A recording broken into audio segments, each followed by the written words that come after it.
Wait a few more seconds and we'll get everyone here into the stream. I should almost make like an intro, I was thinking too. Like the stream's about to begin intro is what I was kind of thinking. I think that'd be pretty cool. Add in. Do something like that. Intro the stream in. Get people pumped up. But I think for the podcast especially, I do want to do something like that.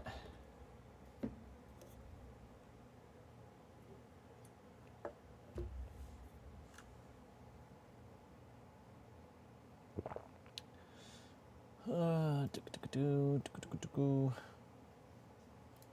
that one off. We need it on my phone for sure so I can read chat. So I can read chat. Don't know how many people are going to show up to this one. It's a bit of a spontaneous one. I was like, I got some time to go live and might as well. Since I got some time to go live.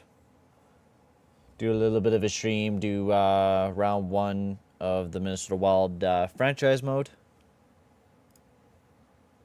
So let's just jump into it. Why not?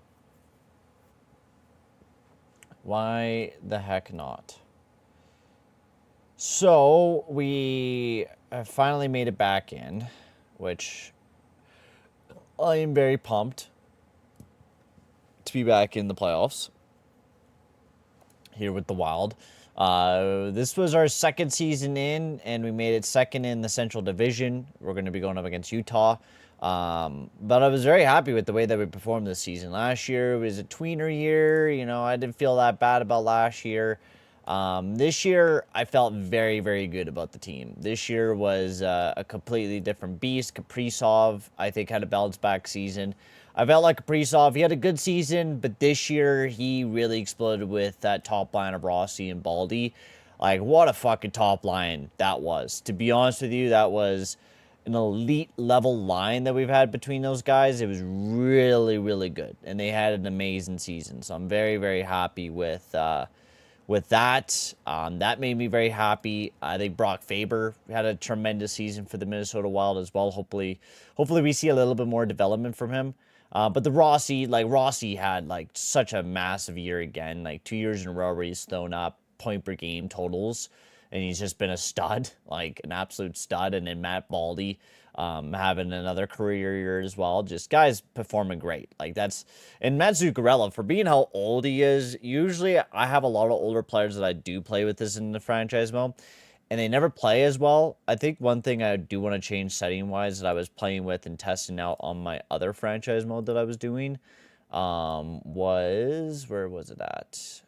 Prospect development, yeah, regression age. I turned that up a little bit so players don't regress as soon, because I've noticed like in this mode sometimes they'll get to like 35 and they're like plummeting already, and it's just like, what the fuck? Like I get Spurgeon at 36, he's going on the decline, so that's understandable. But sometimes you have like a 32-year-old guy and he's like already declined. It's like, Jesus Louises.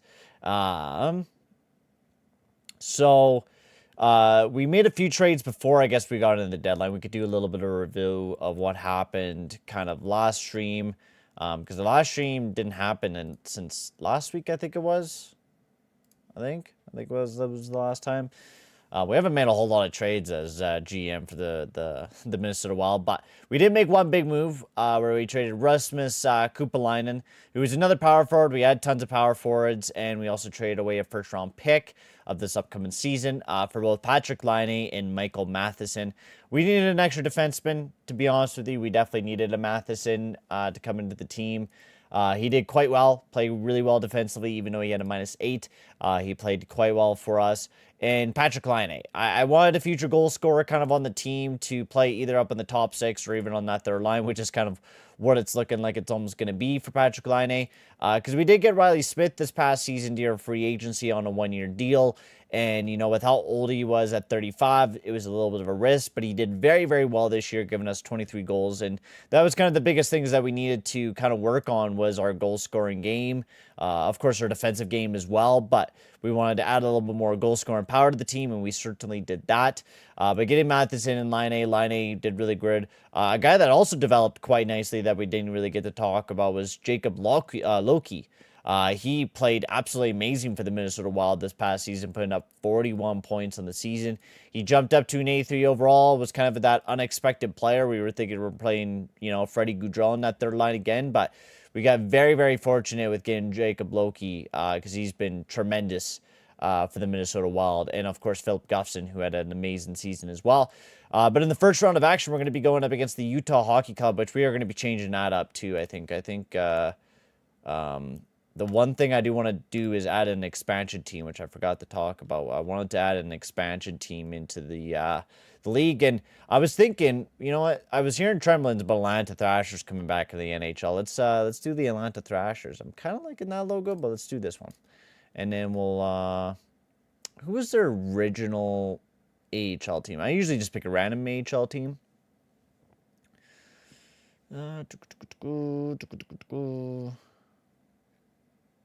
Do the Miami Panthers as their AHL team. So we'll get Atlanta in there, and then we're going to actually change up the Utah Hockey Club team. If we can do that. I can't remember how to fucking change it again. That's on an expansion, so you get them in there.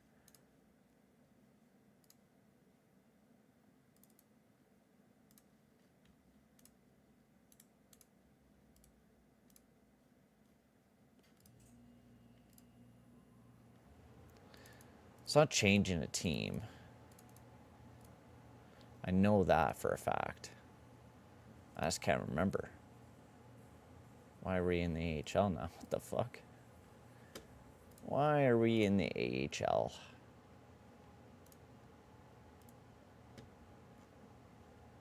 It's not an expansion. Cancel that.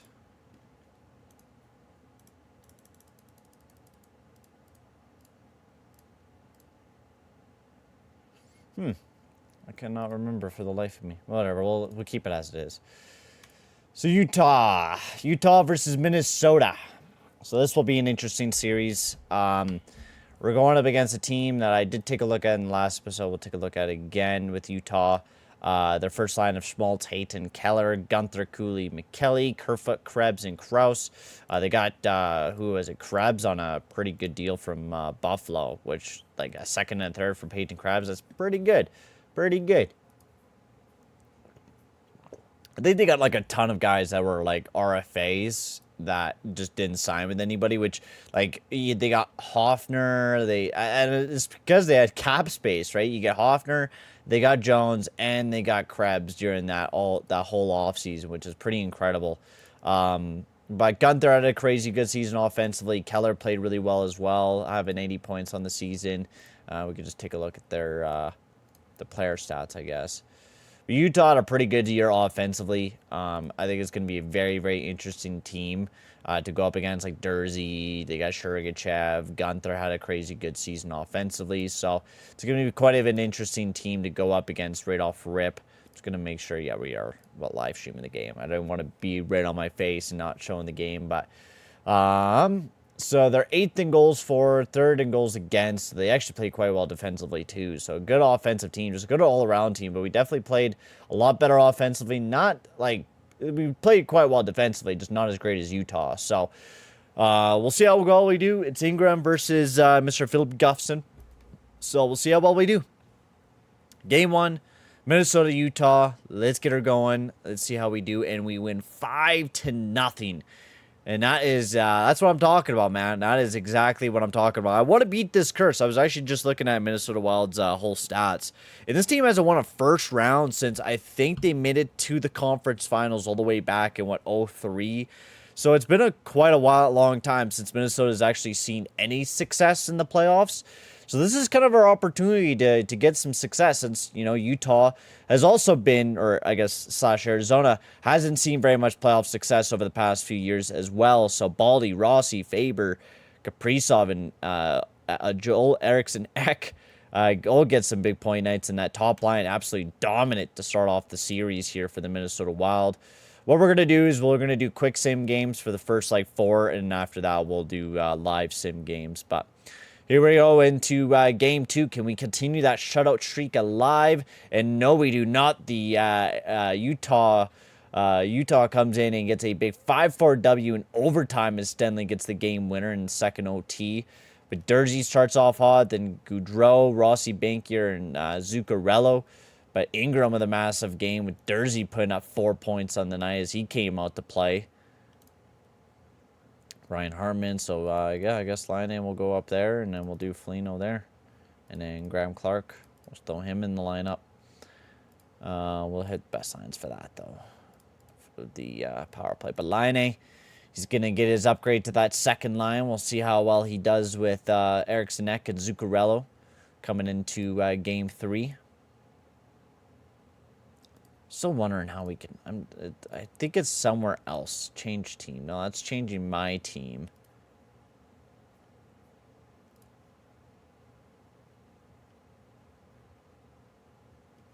I'm confused. I'm trying to figure out how... I don't know why I'm forgetting. Because it's the weirdest thing, too. It's the weirdest thing, and I can never remember it. It's because it's not removing a team. So you remove the team, it's gone. They're going into free agency. It's somewhere. We'll deal with it after. I just want Utah to actually have a name, and I'm not saying just Utah Hockey Club. All right, going into Game 3, we definitely need a bounce back. I guess we are going to be in Utah now, so we definitely need a bounce back. We actually didn't even play that well against Utah. We actually never even scored a goal against this team all season long, but now we're finally putting up some big games as Line gets upgraded to the second line, and he gets 2 big goals on the night with Zuccarello throwing up 3 assists. That second line absolutely blowing up in Game 3 as we get the series lead 2-1. As we're heading in Game 4, up 2-1. The Minnesota Wild, we are coming out to play, man. We are not messing around as Zuccarello gets 4 points on the night. 4 big markers for Mr. Zuccarello with Loki getting 2 goals, Eriksson Ek getting 2 goals, Kaprizov getting a few goals. Like, I'm happy to see that second line producing. We didn't even play that great in the first period, and then after that, the third period, we just blew them apart. Absolutely no chance for Utah as we're heading into Game 5, which we're going to live sim this one because I want to see this team wallop the Utah club. We're going to go fast for it, though, as Kaprizov gets his 3rd goal of the playoffs, and then Josh Doan ties up the game for Utah as we're heading into the second period. A game still tied up at 1 as Minnesota looking to head off to the second round for the first time since 2003. Bankier gets a big goal by Kerfoot. Ties things back up at 2 for Utah as the game is tied up at 2. Come on, boys, as we're heading into OT. The first OT of the game of Utah, they are hammering us with shots, up to 50 shots, and Gustafson playing massive second OT as this game is getting a lot of ice time. 61 shots for Utah as it's just a defensive game as we're heading into the third OT. This game is never ending right now. And Minnesota, Patrick fucking Laine, baby. That is exactly what the fuck I'm talking about. This is exactly why we got Laine. This is exactly the fucking reason why we got Laine, is to be that goal scorer. And he comes in and he gets a massive goal for us as Gustafson played absolutely stellar. We give it to Ingram, too. He played fucking insane in that game. I don't even know what I want to do. Laine was playing amazing up on that line. Like, when he got up there, he was peppering points and doing all sorts of crazy stuff. So I think we almost got to keep Patrick Laine up on that second line. Like, Hartman will go with Smith and Loki. But with how well he was doing there, like, and same with Zuccarello and Eriksson Ek, like, Zuccarello, I think, is playing some of his best playoff hockey. Like, it's almost reminiscent of the Dallas Stars in New York time, man. Like, I mean, he's always been a playoff performer, but he's been playing stellar for us right now, and Zuccarello absolutely just popping off in that first round. I'm very happy with the way that we were playing in that first round. As we'll take a look at the rest of the playoffs. As we got Vancouver, Dallas, Edmonton at Vegas. Edmonton advanced on. We got Winnipeg, Colorado. Boston and Toronto. Looks like Boston will beat Toronto again. Detroit and Tampa Bay. New Jersey, Carolina, Ottawa, and New York. The last team that won the playoffs, I guess. Oh, the awards don't even show right now. Honors, there we go. Colorado was the last team to win a Stanley Cup. So, We'll see who moves on in the next round, as we got New York, Carolina moving on in the next round.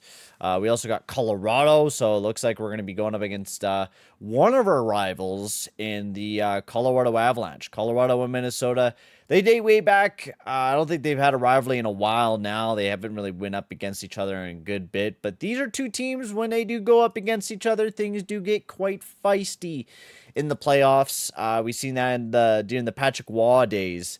Like way back, Minnesota and Colorado had some very entertaining series when they went up against each other. Then we got Vancouver, Edmonton, Tampa Bay, and Toronto. Toronto, they move on to the second round, and they finally defeat their demons, and they beat the Boston Bruins. So that is insane. And New York and Carolina. Okay. So now we got to go up against the very deadly defending Stanley Cup champions in the Colorado Avalanche, which, to be honest with you, I'm not very excited to go up against this team. This team is always insane, especially in this game. It seems like Nate McKinnon is legit a fucking cheat code. He's utterly insane every single time. Like, look at him, 38 points in 26 games last year in the playoffs, and 12 points in already just 6 games. So we're going up against a very deadly team. Like, if we're going to do anything, I think taking advantage of them defensively is probably our best bet. Taves and McCarr, deadly pairing. But after that, you don't got an amazing defensive core.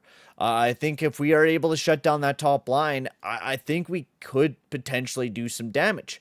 Their second line is doing quite well, but their depth is not getting them a whole lot of points, and Georgiev is not playing his best hockey right now. So I think right now our biggest thing that we need to do is take advantage of their lower pairings and hope that the second line will produce and the top line will be able to shut down that other top line and also be able to overproduce them as well. So that's going to be a big question. Their defensive core is going to have to play massive. I think we're going to have a big series out of Mr. Brock Faber. I mean, Bachquist and Middleton have been playing great as well, but Gustafsson's going to be the big guy. He's going to have to play amazing against Mr. McKinnon.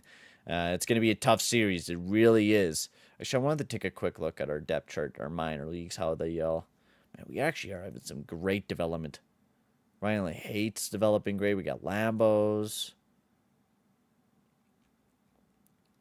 What else do we got? Z Boom is almost ready. Yorev is almost ready. Man, our development system is going to be insane for the next few years, man. All right, Colorado, Minnesota, game 1. This will be in, or it will be in Minnesota, because Colorado didn't have the greatest year this year. We dominated the Minnesota Wild, but we all know regular season does not translate into the playoffs. We all know Colorado is a different beast to come towards playoffs, so this will be quite an interesting series. Hopefully we get the same compete from Zuccarello, Kaprizov, and all the other guys. We've beat them in all categories of the game, but it doesn't really matter once you come towards playoffs. So let's go. Game 1, Colorado, Minnesota. Let's see how well we do. 6-3. Okay, I thought I was seeing the 3. I was like, oh, we lost it. And I look over and see the big old 6. 6-3 dub for the Minnesota Wild's Kaprizov. He comes out there and he's like, you know what, McKinnon? Bet. And he shuts down McKinnon to only have a 1 point of the night. And he pops off with 4. Baldy having 2 goals. Rossi having 3 points on the night. My Lord, what a big game for that top line as they overperform. And that's what I was saying. Like, we definitely need to continue doing what we're doing. And we need to just overcompete the Colorado Avalanche in that top line, right? That's the biggest thing we need to do, is just overcompete them and overproduce compared to that line. We need to dominate that top line. As Nikushkin out of the lineup now too. Oh, crap. So their big two-way forward in Valer Nikushkin, who's been a big point producer so far in the playoffs and really well defensively, is out of the lineup. So game 2 against Colorado. And another big dub for the Minnesota Wild as we go up 4-3. Baldy with another 2-point night, or 2-goal night, as he gets his 6th goal of the playoffs. And then Joel Eriksson and Riley Smith. McKinnon and Millsap made it close, but the Minnesota Wild shut things down, and now we're up 2-0 in the series. It's actually kind of surprising me right now. Surprising me very, very much as we head into game 3. Hey, Dennis, how's it going? How are players generated, and they are different each run through? Usually, yeah. Yeah, that's what I've kind of noticed is like each player kind of develops differently. There's some players that like Nate McKinnon who just plays like ungodly good. But majority of players that I've seen so far, they develop like way differently each time you kind of play. It's pretty good, honestly, in its whole development system. I was actually quite surprised for how like small of a team the devs are. It runs pretty good. I guess it's only one guy that makes the game, but he's done a great job with it. Game 3, can we go up 3? Whoa. And holy shit. What the hell? Minnesota Wild, they go up 8-3. And now we're up 3-0 in the series against Colorado. Loki, Hartman, Spurgeon, Zuccarello, Kaprizov gets 2 goals at the end of the game. Holy crows, the Minnesota Wild are absolutely whooping. They are laying a whooping to the Colorado Avalanche. Oh, yeah, anybody that's in the 2035 is all fictional, basically. Oh, our players generated. Oh, yeah. Yeah, so, like, I think the first, like, few years are, like, real-life players. And then there's, like, a lot of players, like, later on. So if you take a look at, like, later on, this will be, like, Ovechkin's son. And so some players are automatically made, or there'll be, like, players that are already, like, basically, like, Stuart Skinner had a kid, and now Jim Skinner's, like, gonna be ready to go, or Raymond Nelson, who's Brock Nelson's son. So it's a lot of, like, family trees that you see a lot in the game as well. But yeah, majority, even those kids are not real. They're just, like, AI generated. Oh, man, we are just whooping the Colorado Avalanche right now. This is just absolutely insane. Otherwise, in the playoffs right now, we got New York up 3-1 against Carolina, 2-1 Toronto, and 2-2 between Vancouver and Edmonton. It would be actually insane to go up against Vancouver because we've had a pretty historic rivalry against them as well. Why is Masters and Healy up here? Oh, I might have accidentally called them up. Okay. All right, game 4 as Minnesota has a 3-0 series lead. Not a guarantee. They could always come back, so we got to fucking finish it off here tonight, boys. Finish her off. As they do in OT, Brock Faber gets the game-winning goal, and the Minnesota Wild are back in the conference finals since the first time since 2003, man. 2003, this Minnesota Wild team has never seen the conference finals since then, and they have the chance of making it to the Stanley Cup Finals for the very first ever time. So, absolutely insane. I'm this close to buying it, but I'm more of a casual. Is it accountable? Is it accessible? I would say so. I would say this game, like, compared to, like, other games that I play, like, I'll show you, like, Franchise Hockey Manager that I played and Eastside Hockey Manager. Like, these games are, like, very much, like, you gotta be, like, really obsessed and they're slow.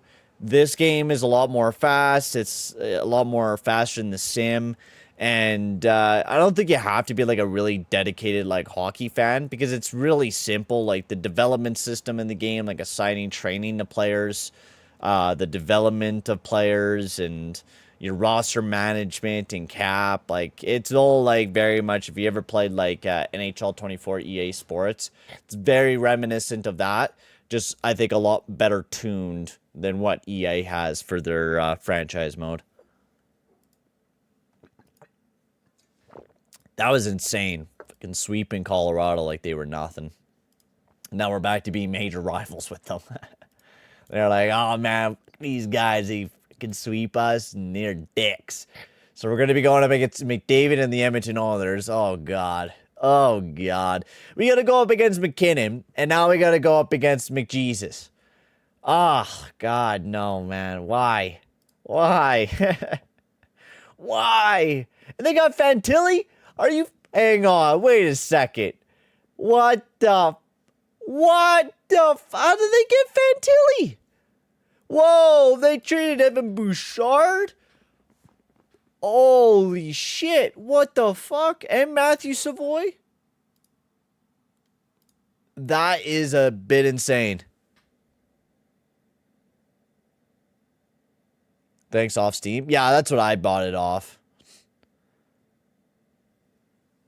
Yeah, until 2019. Yeah.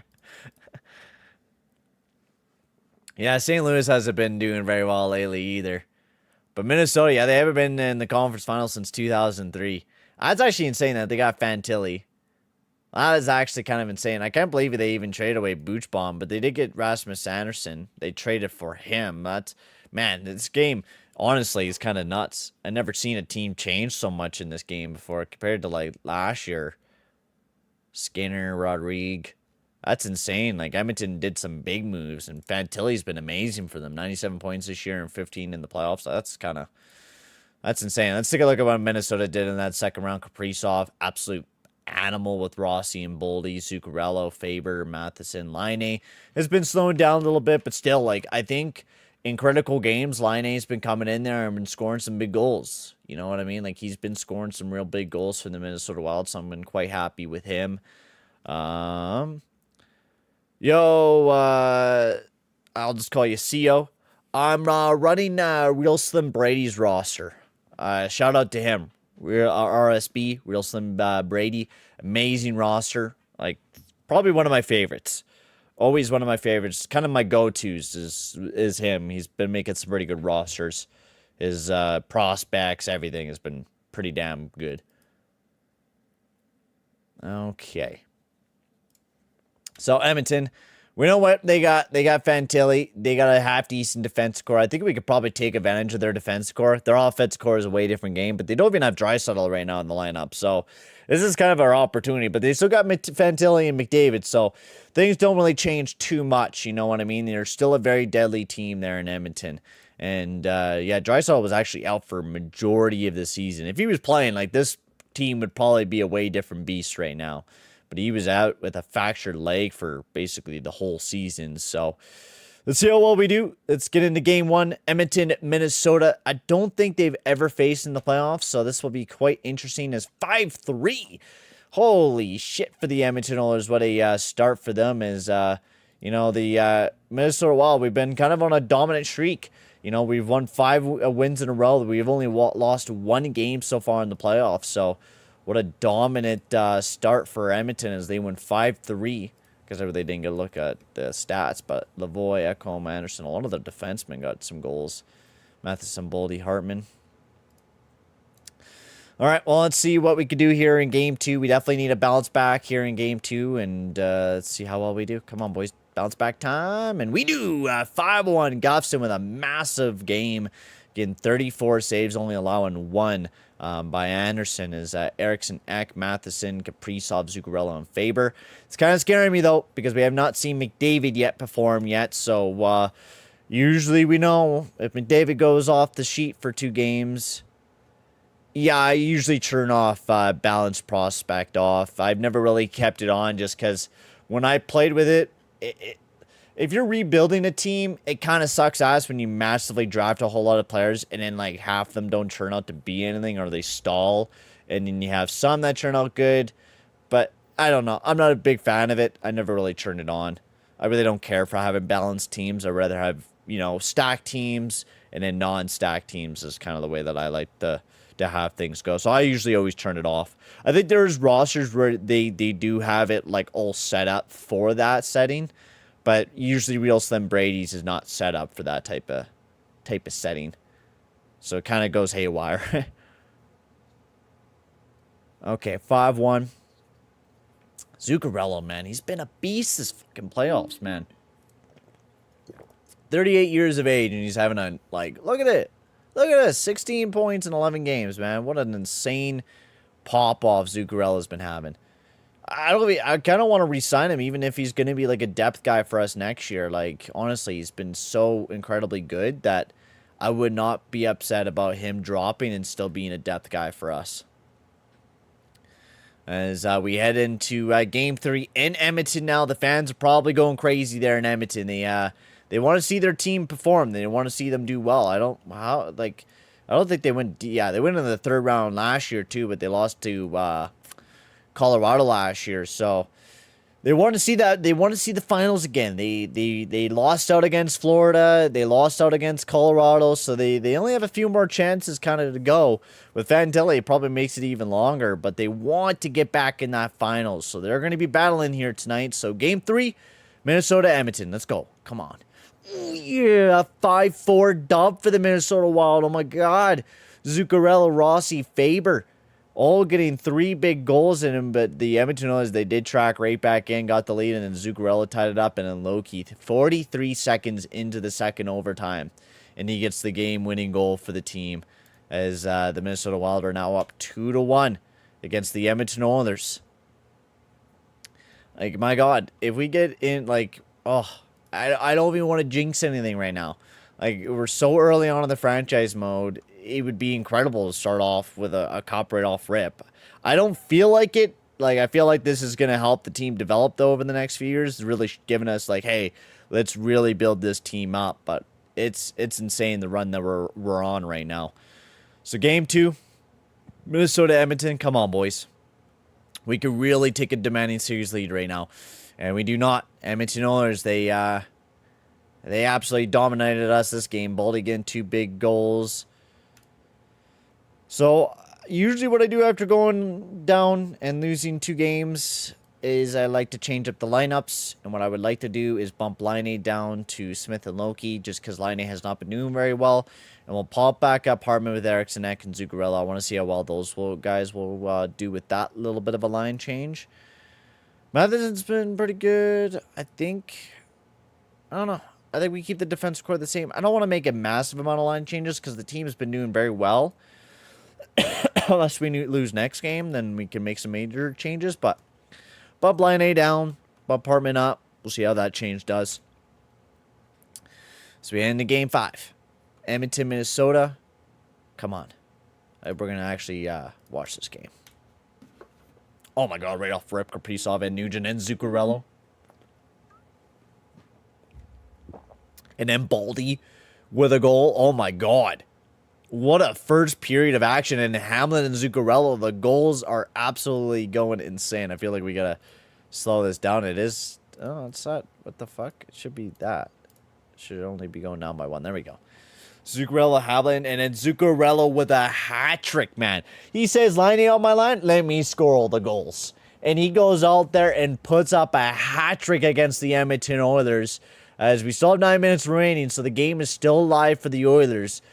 5 minutes remaining, and it looks like it is over as the Minnesota Wild, they take the series lead back, giving themselves a 3-2 lead as we're going back to Edmonton now. As the other series is done, Tampa Bay's heading back on to the Stanley Cup Finals, as I think they were going up against Colorado last year, if I do believe. No, it was Florida. Florida last year. All right, so it is Game 6, Edmonton, Minnesota. Minnesota has a chance to go on to the Stanley Cup Finals for the first time in franchise history. Is it possible here tonight? Minnesota, Edmonton. Come on, boys. We just need the dub. Hyman gets a big goal for the Oilers, giving them the 1-goal lead. Come on, man. I want this dub here tonight, man. I want this dub. Power play for the Oilers as they go up 2-0. We're not able to get anything going right now.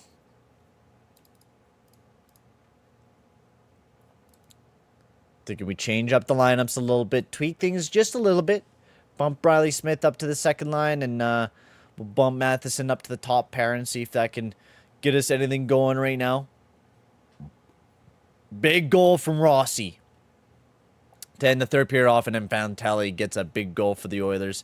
And then Nuge gets another goal for the Oilers again. But then Rossi gets it back within 2 with 10 minutes remaining in the third. But that power play was too long, but Zuccarello makes a 2-goal lead again. Come on. Power play just gave him the dub. Fuck me. Give him a power play at the end of the game, man.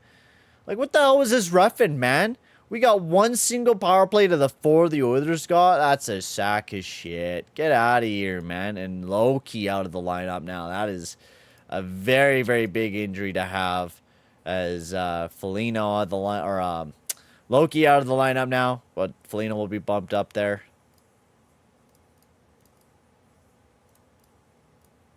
Ogren they want? I kind of want Clark. Oh, man. So, Smith. I don't think he did very well up on that top line. He was okay.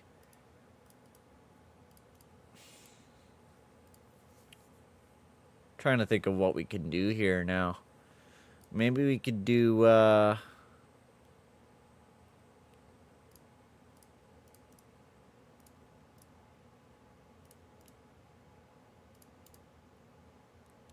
we'll try Foligno, Goudreau, Clark. Clark had that one goal. Bankier's been good, but I want to try that out. I want Ogren to go out with Harman and Line for Game 7. We'll do Smith up there with Zuccarello. We're going to do Matheson a favor. We'll give it a try. How's Ryan O'Rourke doing since he's entered? He's been all right. He's been okay. All right, well, let's get into Game 7. The deciding factor. Is the Minnesota Wild going to be able to head off to the Stanley Cup Finals for the very first time in franchise history? Or will the Oilers play the spoilers as Ryan O'Rourke gets his first playoff goal, but then Arvidsson ties the game right back up at 1. Come on, boys. We need to lock in here, man. Lock in here tonight. That's what the fans want. The Wild fans want to see this team in the finals for the first time, man. That's what they want. Nurse gets a big goal for the Oilers, trying to redeem himself after the atrocious playoffs he had against the Panthers, as he's coming back for the Oilers, giving them a 2-1 lead. Oh, power play. Can we do anything on the power play? Absolutely nothing. Absolutely nothing, man. Line A, you're going up on the top line. Boldy with Zuccarello. I want to give it a try. Change it up a little bit. Ogren, you can stay there. Brody, and we'll head back up to the top pair. We gotta try something here, man. We gotta try something. See if we can get anything kind of going for the team right now, because the Wild have gone cold. 5 minutes remaining in the third. The last opportunity for the Wild to tie it back up, and they do not tie it up. As the Oilers, they play spoilers, and the Wild lose in the conference finals, as they just were not able to get it done. Damn. As now we'll have the finals of the Lightning versus the Oilers. As we'll be able to watch the series, I guess. We'll jump into it and we'll sim a few of the games. Tampa Bay up 2-1. Or, yeah, they're up 2-1 now. As big game, Anderson put up another 3.9. Anderson's been kind of insane for the Oilers. He fucking popped off against us, man. He was dominant. He was actually whooping our ass a little bit there during that series. Nugent, Fantilli as well. He's just been kind of insane this whole playoffs, to be honest with you. He's been kind of stepping up massively. Oh, I didn't mean to sim the whole playoffs. Oopsies. Hey. And the Oilers, okay. They won the playoffs, man. That was insane. They beat the Tampa Bay Lightning. So they went down 2-0, and then they decided to pull off an amazing 4-0 wins. That is insane. 4 wins in a row. And what a playoffs we had for the Minnesota Wild. I give full credit to this team. To be honest with you, I was not expecting us to even go that far. I was thinking maybe 1 to 2 rounds in, and we probably would have dropped off from there. But to see this team being able to go to the conference finals and a Game 7 at that was incredible. I was not even expecting what we did, man. That was absolutely insane the way that this team played. Like, Zuccarello had an incredible, like, the top line was nuts. Matheson, what a pickup he was. We definitely need to play a little bit better defensively next year, for sure. I think we definitely did very well offensively, but we need to improve ourselves a little bit defensively. And Guffson, I mean, what type of goalie can you ask from Guffson? He was absolutely insane for the team. But now we got a lot of big contracts coming up. I mean, Kaprizov just got a lot cheaper, so that's nice for us. We do got to get Guffson back on the team. Zuccarella's a free agent. Smith's a free agent. I think Laine's a free agent too. No, Laine we extended. Oh, yeah, we extended to that cheap-ass deal, right? So you want to... Hey, Gunnar, how's it going, bud? You want to see how Fantilli got to Edmonton? It's the craziest thing, right? So you take a look at the trade history, and you see that Mr. Evan Mouchard was traded to Columbus, okay? And also Matthew Savoy was also traded to Columbus for Adam Fantilli. But I don't know how long they're gonna keep him because he's gonna be a free agent this year. Or a qualifying offer, right? And Oilers, I don't think have very much cap space right now. Like, I think they're pretty well broke.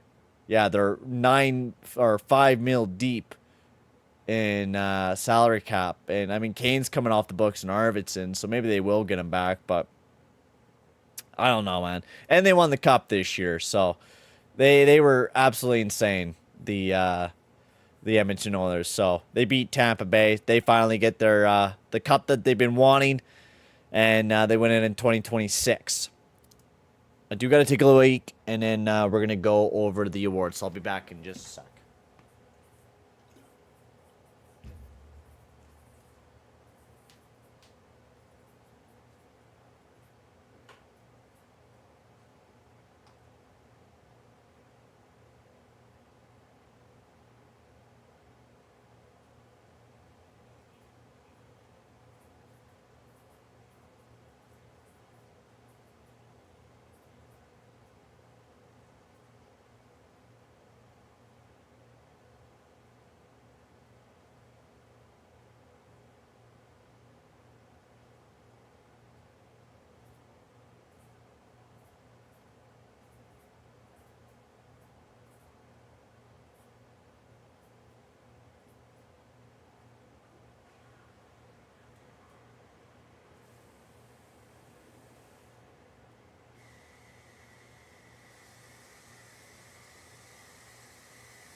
Alrighty. I am back. So, who wins the Hart? We got Braden Point, who had an insane season, probably the Getzel, and who else? Pasternak. Why is no one's faces showing up? That's weird. Jake Getzel. He wins the Hart. Okay, the face shows up there, just not there. Okay. What other award? Yeah, let's do the Calder. I like showing off the Calder too. See all the young guns. Marco Casper. We got Logan Malix and not the greatest, but Will Smith. Oh, I think that's the easiest Calder winning right there. Will Smith wins it for the San Jose Sharks. And I think that's pretty much we could do. I guess the James Norris as well. Show off and the Vezina too. We'll might as well do that. Adam Fox, one-time James Norris winner. Jacob Slavin. Who played amazing defensively, and you got Cale Makar, who's already had 2 James Norrises and probably going to add another one, and he does. Is third. Is Hellebuck going to win another Vezina again? Let's see. You got Igor Shesterkin, you got UC Saros, who had an insane season, and you got Hellebuck, who also had an insane season, but I think UC Saros is probably going to take it. He had some insane stats, 6 shutouts on the year too, so definitely Saros winning his first Vezina with the Nashville Predators. Okay. So we'll show off the rest of the people. I hope John Haynes wins the Jack Adams. He doesn't. Derek Lalonde wins it. I think fucking Haynes deserves the Jack Adams this year, to be honest with you. I think he absolutely deserves the Jack Adams. Laffy won the Frank J. Selke. That's kind of crazy. Sidney Crosby was in Ottawa this year. He signed in Ottawa. 4 years to Ottawa. Okay, that is... I don't think I've ever really seen that before. That is pretty insane to see that. So that's pretty cool. Did not expect that. McDavid won the Art Ross, but did not win the Hart. Jake Getzel got that. Okay. Fantilli won the Colin Smythe for the Edmonton Oilers, which is insane. Insane trade. Trade away Bouchard, and then you get Fantilli. That's crazy.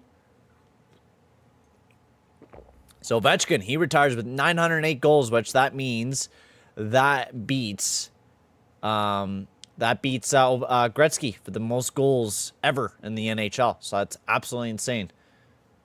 Absolutely insane. Otherwise, a few players that we've had that played for us: Clutterbuck, Scandella, Benino, I guess, too, and Talbot will retire. Corey Perry's also gone. Malkin, Stahl, David Perron. So some big retirements around the NHL. As now we'll head off to the draft lottery. I don't think we have very much picks come towards this draft. Well, I guess we didn't really make that much trade, so I think we still have a lot of our deeper picks. So I guess we're getting Anaheim has a lot of picks. Anaheim is 6th overall. Chicago, New York, San Jose moves down. Pittsburgh moves all the way up to 2nd. Dude, the fucking Pittsburgh luck, man. And Montreal wins another first-round pick. So this year we got McKenna and Fedorov. So the luck of Pittsburgh, man. The luck. Every time they start missing the playoffs, they win that lottery and they get an insane level pick. And they were not even that bad this year. You know what I mean? Like, they didn't have the worst record. They definitely don't got the greatest team in the world, but they're not sitting that bad. Oh yeah, I was gonna look at the picks that we have this year, eh? We have a 2nd, 2 thirds, 2 fourths, 2 fifths, yeah, like to be honest with you, we could try to move up in the first round if we see somebody that we really, really like, but like it's not really showing us anybody that's projected overall, which is kind of a bummer. We gotta get our scouting up a little bit more. Is something that we should do. I guess we should almost take a look at our specialty trees and see if we can upgrade anything. Which we can do. Probably the reputation's not a bad idea to get better contracts going. And in our scout, I think this is our scout. No, this is our head player development, right? Aaron Miller. Our head scout is Rask. View profile. Specialty tree. Gems. I want gems easily. Set active.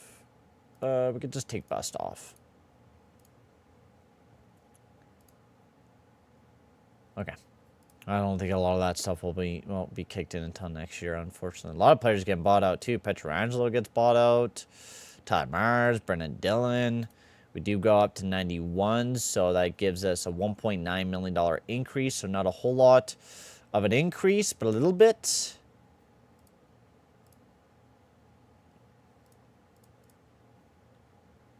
So, yeah, let's just head in the draft. I don't think I need to buy out anybody. Ooh, yeah, we got a lot of players that we got to re-sign to. I think John Haynes, honestly, with how good of a season he had this year, I think we almost got to keep him as head coach for the next few years. And at the price that he's asking for, fucking, yeah, dude, yeah. We're easily out for a new contract. I kind of want some better assistance. I want somebody that will be able to focus more on the power play. So someone that's going to be very, very good on the power play. So someone like an Andrade and a Coin will be perfect for our power play usage. And our PK, we want someone that will be good as well for our PK, especially since we're saving a bit of money on our coach. We could go not too crazy expensive, but something decent. And he's a good development guy. Jesse Lowen. Okay, we'll give you a little bit more money then. So Jesse Lowen. And then as Jan Girardi, if we could get him for cheap, we'll keep him down in the AHL for being our head coach. We do got a pretty good coach kind of up in the up and coming, and Brett McLean. I'm actually kind of like it. Like, look how good of a season he had this past season. So, I mean, in the future, if he doesn't get crazy good as a coach, we could just either fire him. But, I mean, he's developmental. He's good offensive and defensively. He's a balanced type of coach, kind of like John Hines. So, if we want to keep the same system later on down the road, or if we want to change shit up, if we wanted to do something like that, we could do a lot of different things. Don't think we're going to sign all these scouts back. I think we'll fire a few, and then we'll take a look at what's out there.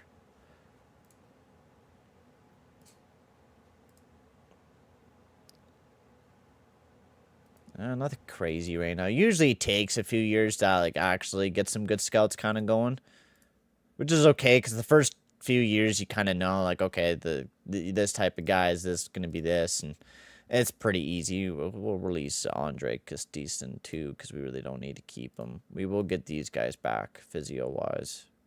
Recovering and prevention's pretty good. We do got a bit of money that we could spend on some good guys. Not Brett Hall. Brett Hall is a physio. Fuck, dude, he's an alcoholic. Do you think he's gonna be able to fucking keep the guys healthy? I think he's gonna fucking be like, yo, dude, take this line and this shot of whiskey, and the pain will just go away. Don't worry about it, bro. Don't worry about it, bro. You're good. Get back out there. You'll be all right. But that's it for the scouts. We got to do physio now.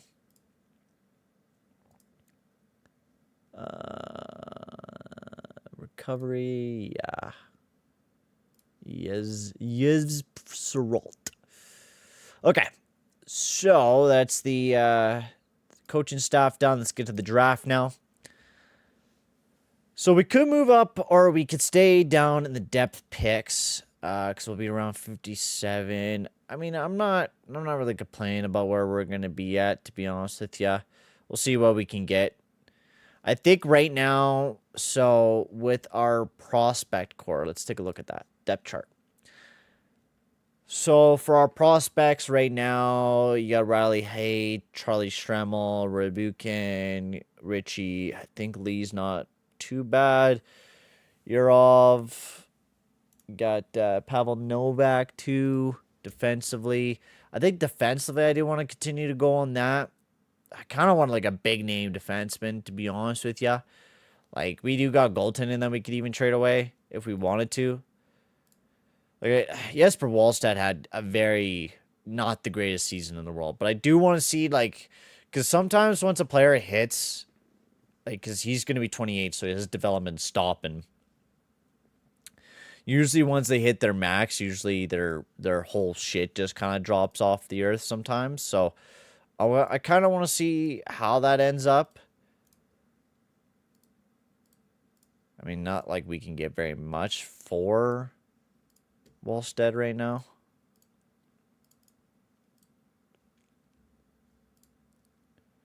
Ryan O'Rourke, we got Lambos, Z Boom, Trethaway. If anything, we could find maybe some good defensemen. Because we got a really good offensive core.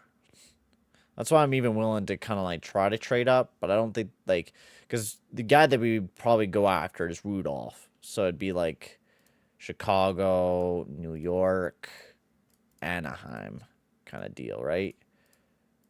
But none of these teams are going to want to trade that pick away. Because they're all rebuilding.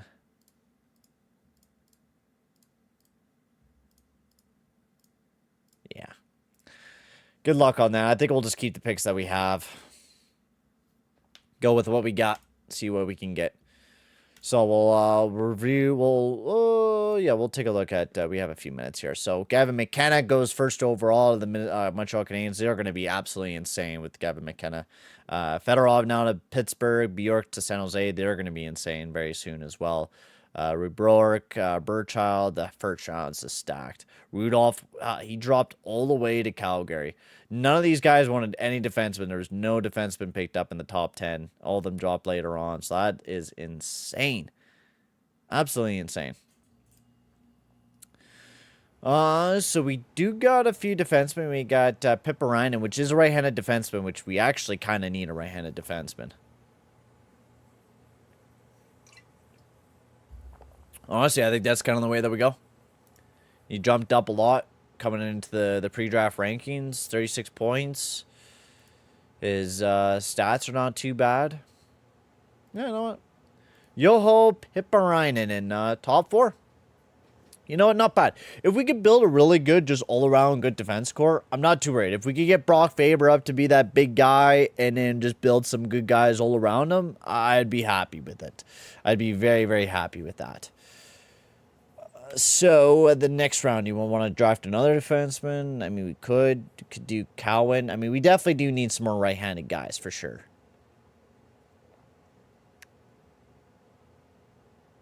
More right-handed guys wouldn't hurt us. And a Cowan, he has dropped a little bit. But he went up to 6, he dropped, and has been kind of back up. He's not a big point producer. And I don't think he's going to be a very high overall. So I'm guessing he's going to be a top 6, is my guess. Ooh, that is not very good. Not good. So we do got another power forward. We do got a Green and a... Ooh, Harvey Dubé did not play very well. And he'd even actually play. So probably going to be very low overall. Either that... We got Tarky, who didn't also play very much. He's a center... We do get a left-wing playmaker. You know what? I'll take the left-wing playmaker. Fuck me. We got so many picks in this fucking draft is just just being dicks. Right-handed defensive defenseman. Well, like, oh my god, this draft has just been atrocious. Our scouts just did nothing for us this year, man. Like, is Tarky gonna be a piece of crap too? Yep, fuck me. Holy shit, man. We got one good draft pick, and that was Peeper Reinen. Last year's draft was way better than this year's draft, for sure. Easily. I'm just gonna pick somebody that's just fucking, hopefully, yeah, okay. Fuck this draft, man. Yeah, not doing any more drafting this one. Yeah, just atrocious picks all the way down. The only guy that was good was Peeper Reinen. I mean, not too crazy upset. We've had some pretty good drafts over the past few years, but man, that was pretty bad. So we only got 13 mil right now. We do not got a whole lot of money. So take a look at all of our cap hit, where it's all going to. We don't really got any bad contracts per se. Middleton's probably the worst, which we could try to trade away if we wanted to. Zuccarella's not asking for a whole lot of money. I think doing just a 1 year, throw a no movement clause at him and say, hey, we'll keep you.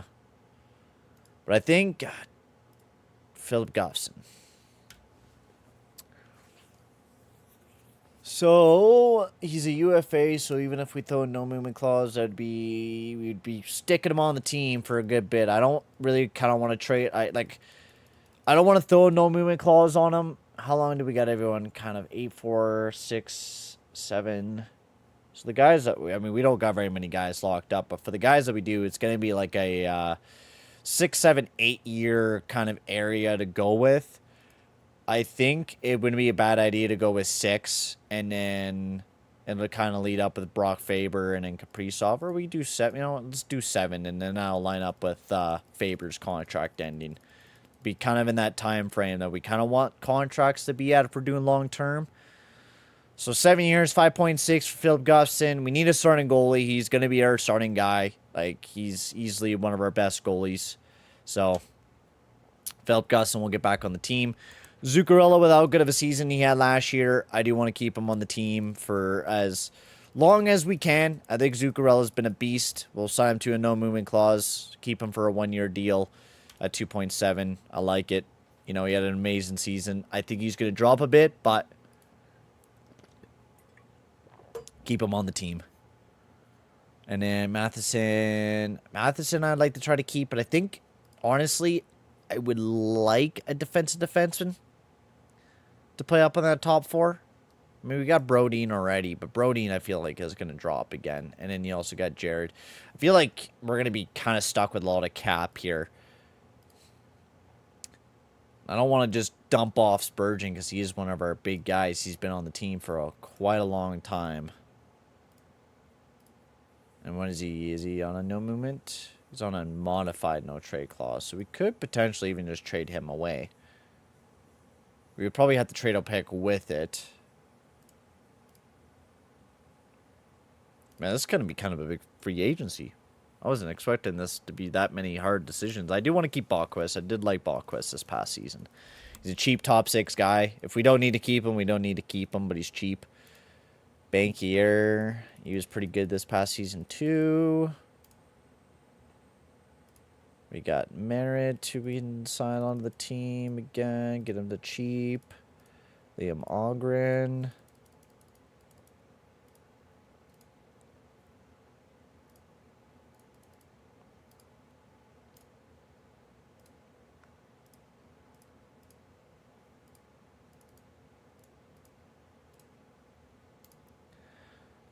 Danya Yuryev.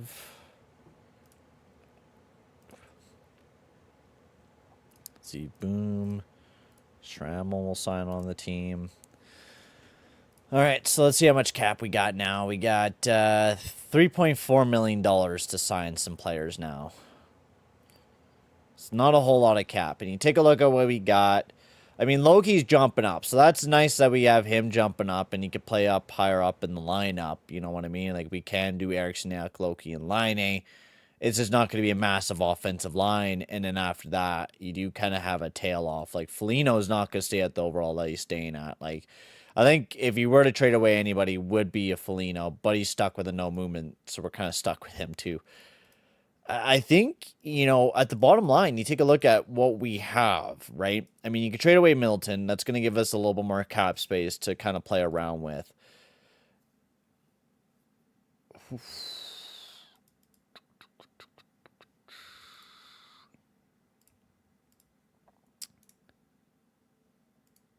It's Massachusetts. I mean, that's still pretty far, but Jack Eichel could be an interesting player. He's an American. Yeah,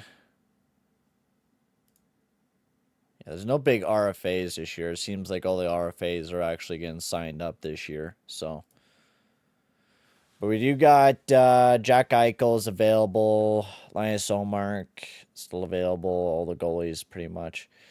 Defensively, you got Friero, who's available.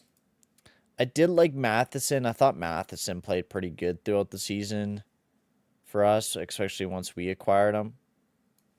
I thought he did pretty good, but he's old, right? Like, I think if anything, like Mauro Fiera, I wouldn't mind grabbing because he's a defensive defenseman. He jumped up. He played pretty well defensively on a bad team. Would be a shutdown defender for us. That's really about it that's out there for available defensemen. Like, I think if anything, we could do like a Connor Clifton, get him to play in the top four, and you do unless we believe Ryan O'Rourke's gonna jump up massively this year, which he could, or Carson Lambos. But we know Brodeen's a kind of a maybe if he's gonna stay, right? So I think Spurgeon. I don't know. I think Spurgeon might be the guy to leave. I don't want to. He's been a hometown guy, and that might not be great for the fan, like for the team, because I know the team loves Spurgeon, and I love Spurgeon myself. But could we make do with the money we have?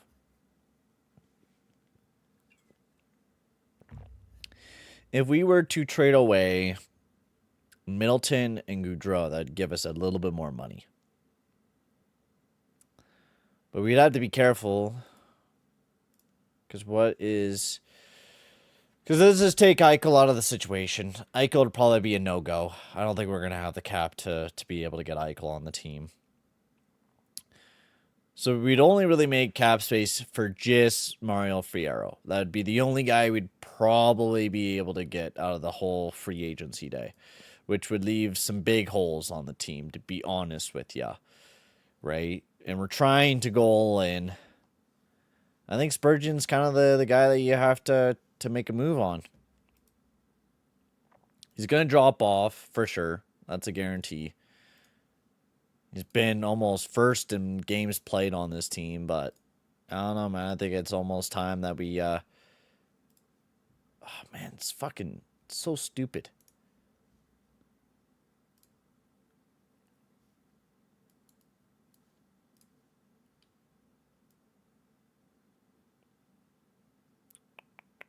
So good defensively, but we know he's going to drop. I think we got to buy him out.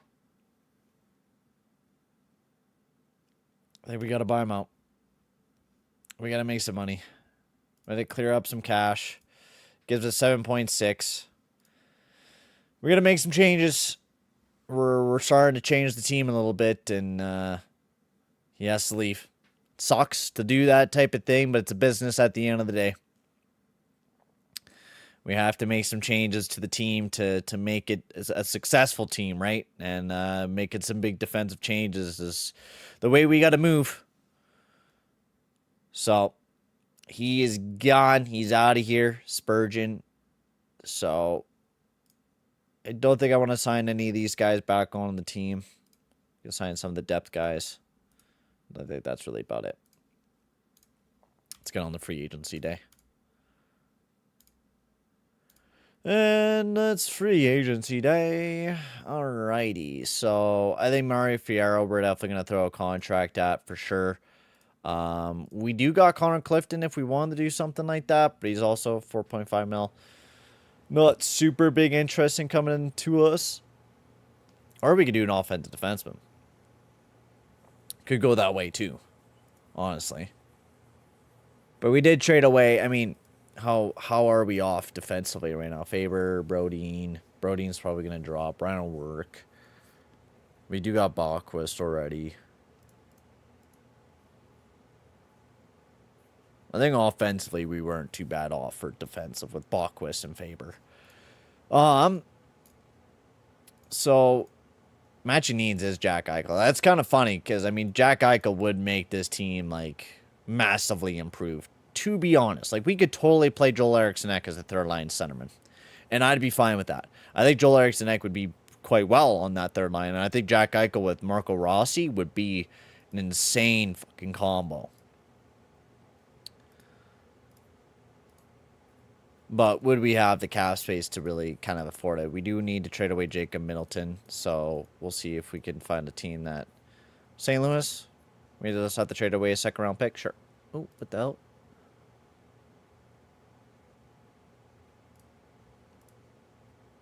Would be over salary. Why are they even trying to get him then?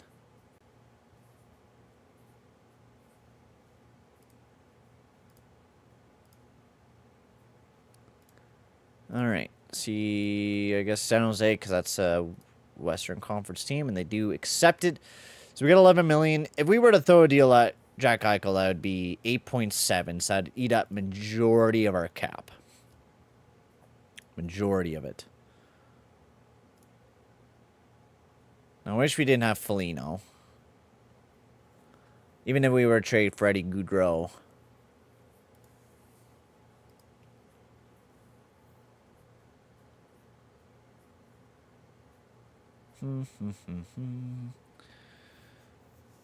Thinking.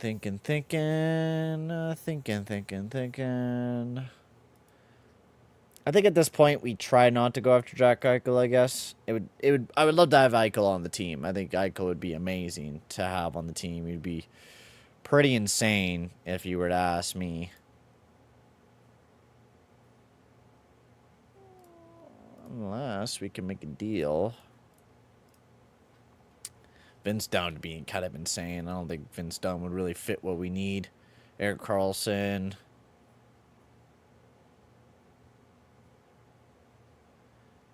Yeah, nothing really available even for defensively out here. But I think we go with the plan of Mario Fierro and then Connor Clifton. Connor Clifton is like, I would say, almost reminiscent of a Jared Spurgeon. You know what I mean? Very, very good defensively. Like, hopefully he doesn't drop down very much.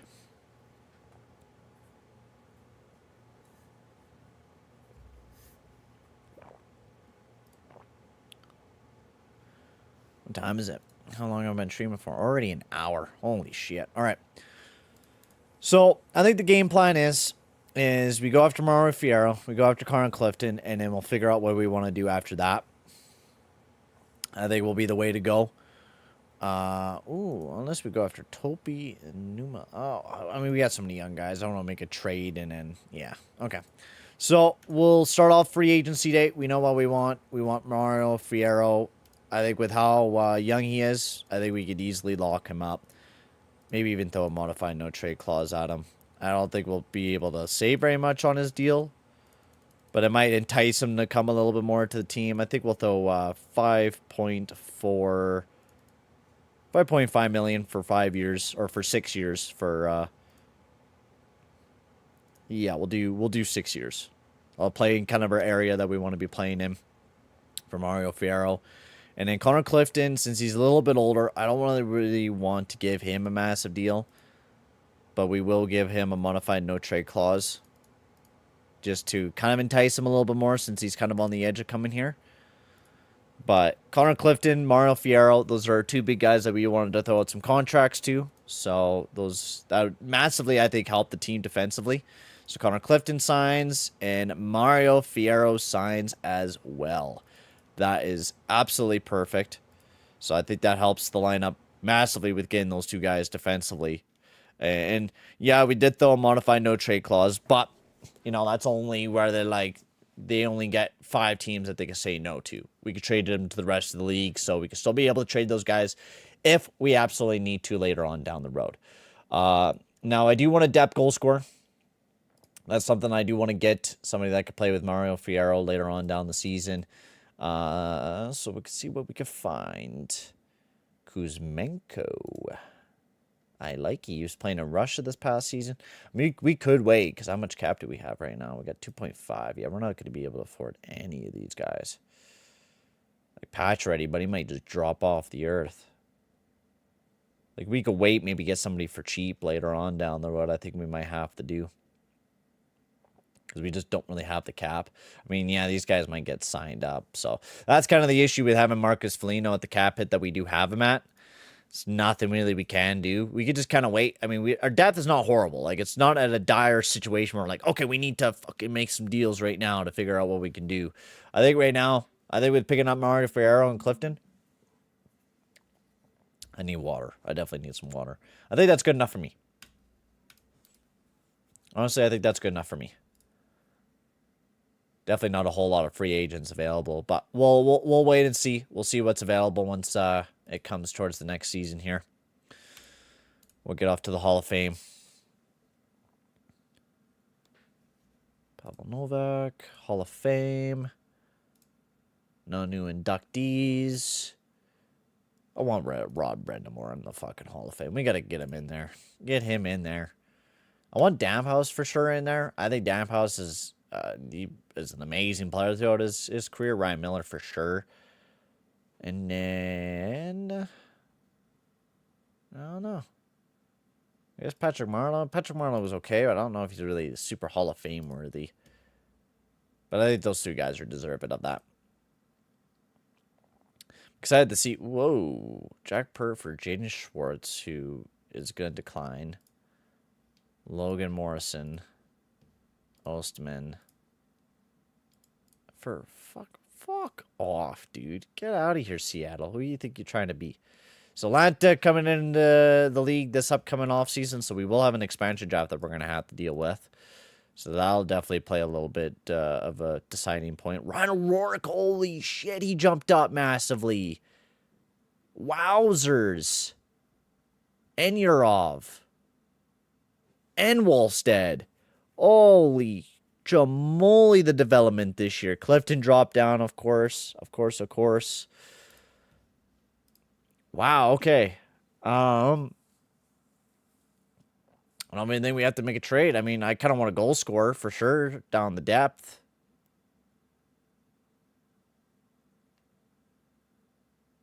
Okay.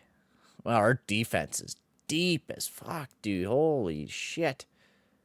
None of our other guys really developed very well, but now we got a great tandem of Gufson and Wallstead. Defense score, I mean, Brock Faber's just not jumping up at all, man. He's staying at that 86 overall consistently and is not jumped up like at all, which is kind of concerning me. It's very much concerning me. I want him to kind of jump up, and he's just not at all jumping up. Seeing what's available for if we were to trade away Wallstead, which now a lot more people are like, hey, I want Wallstead. Nothing that's truly incredible, but like, yeah, that trade's pretty mid. Like Lundell would probably be the best trade to do, but then we don't really need a 2A guy. Okay. So, I think if anything, what I would want to do is maybe get a center that can score some goals.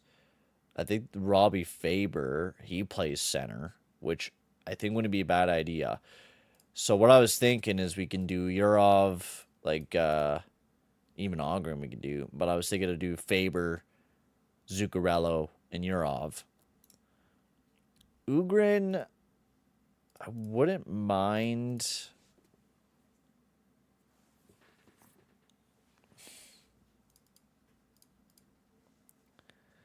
So kind of what I want to do is I want to get a new Zuccarello to play there. Unless we try Ugrin and see how well he does this year. He just didn't have a massive point season last year, right? Is kind of my concern with Liam. With playing him there. Do this, trade away Goudreau. And then we can play Faber there. I think would be the game plan. Because Faber's going to be pretty cheap, 2.6. Let's get him for a year. Get him on the team. And then we will trade away Goudreau, because we don't really need him now. Never mind, we can't anyways. Okay. So I guess we're keeping him. He'll be depth. But I want to do like a very like sneaky bottom six kind of line, you know what I mean? Like I want to have a sneaky offensive line down there. I mean, we could even just do Zuccarello back up on the second line and see how well Zuccarello will hold himself at an 82 overall, you know what I mean? See how well he can do, and if anything, we can make a deal later on down the road and make a trade, you know? And having this as Loki, Bankier, and Harmon, pretty good defensively. We'll produce some offense a little bit. Ryan O'Rourke jumped up massively, so I don't mind trying him up on that top pairing. I mean, he did play pretty well with Faber. We could do Ferrero and Bockwist, and then Clifton and Brodeen. Just pure defense for that top, bottom pairing. I don't mind it. I think that's pretty much what I think I would do with this team this upcoming season. Because not like there's any amazing players that I'd be like, oh, you know, that's a great pickup right there. I think going with what we have with this team is probably our best bet. Oh, did not mean to open up my OBS.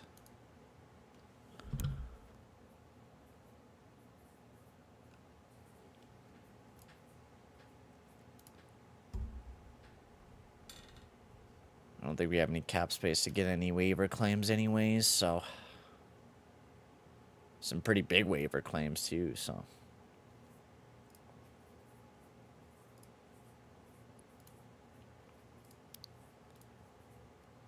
Algren didn't produce a fucking point, man. I'm hoping that we can get him going a little bit this year. I'm hoping. That's what I'm hoping for.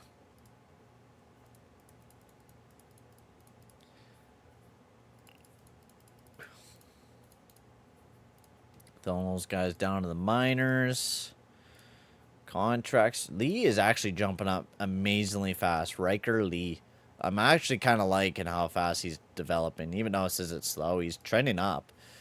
Like, a lot of our prospects we're going to be able to see here in the next few years, and we're going to be able to implement them into the lineup. So it'll be quite interesting over the next few years what we'll be able to do here with Minnesota. So, I wanted to do Zook there, Harmon here, Faber there. Hold all these guys in the lineup so we don't lose any of them out of there. And then, yeah, Ryan O'Rourke, Faber. We'll keep the defense score the way that it is. This year, we're going to get a 50-50 spread between Gustafsson and Wallstead. We'll see how that goes. Let's get into year number 3 here with Minnesota. I don't know if we're going to be able to do the playoffs, but we'll see. Graham Clark got claimed. God damn, bro. Jonas Johansson. I do not want to trade Riker Lee. I want to see how well he develops. So, captain. Captain for this year. Captain, oh, captain. You know what? Not Freddie. Fuck. I want Zuccarello to be the captain of this team this year. He was so crazy good last year. He's going to probably playing his rest of his career out as a Minnesota Wild. I want him to be the captain of this team, with Brock Faber also being the alternate with Kaprizov. I want those guys. I want Zuccarello to lead this team this year. I want him to be the big-time captain. So some development. I want to work with Faber a little bit more. I want to try to get him developed. And then, Ogren, why not? And work on his passing still. And then auto-assign for the rest. I want to see how well of a start we can get off to this year. Because I really do want to see this team perform really well.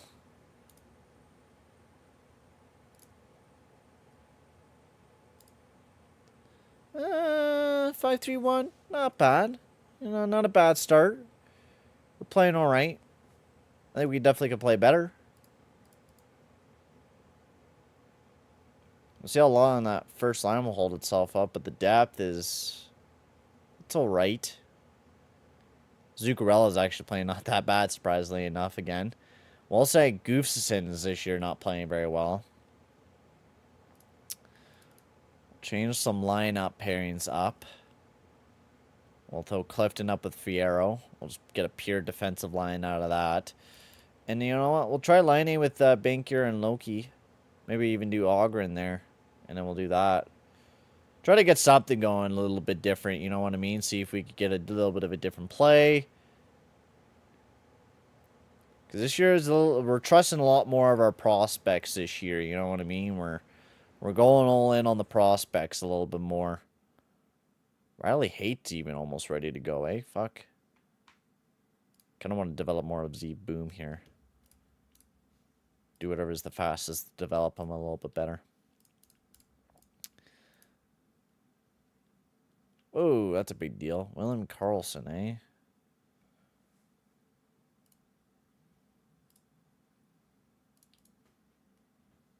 I really don't want to make a deal right now.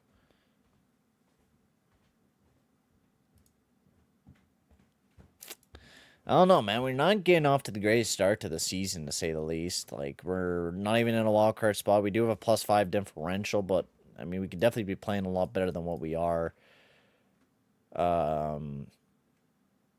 That's not doing very well. How's Hartman doing up on that second line? Yeah, he's not really getting any goals for us.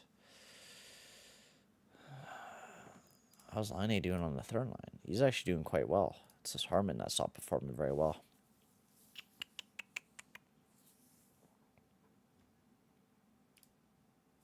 And Wallsted's been playing amazing. Even Gustin's not even playing that bad. Defensively, we're actually doing pretty good.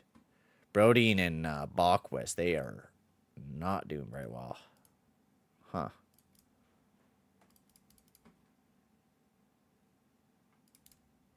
Maybe O'Rourke and Bockwist could do a little bit better. We'll try that out with Bockwist. We'll try Brodin back with Clifton again. And then I'm thinking maybe we split up that top line a little bit. We'll try Hartman, try to get him going. Or we could throw Zook up there. And then we could do Hartman with Eriksson Ek and Baldy.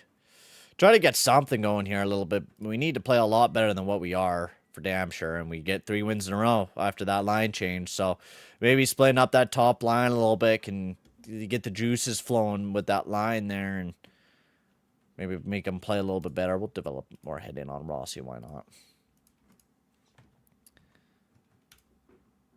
Big win there. Line A out for a month. Oh, that's a massive injury. Not an injury I'm liking because that's our big-time goal scorer. Play Faber there. Get him up on that top line.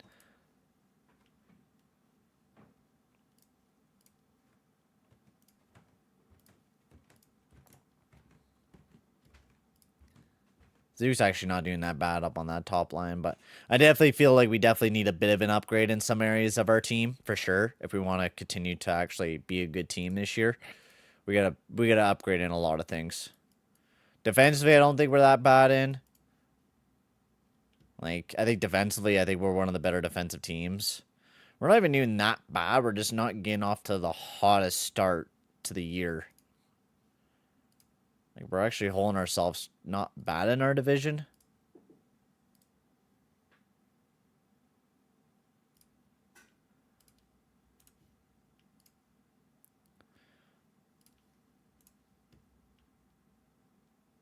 Seven 2 win.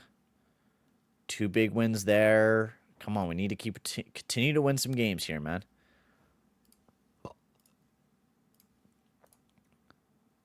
Okay, we're starting to turn things around this month. Washington. Whoa. DeBrincat?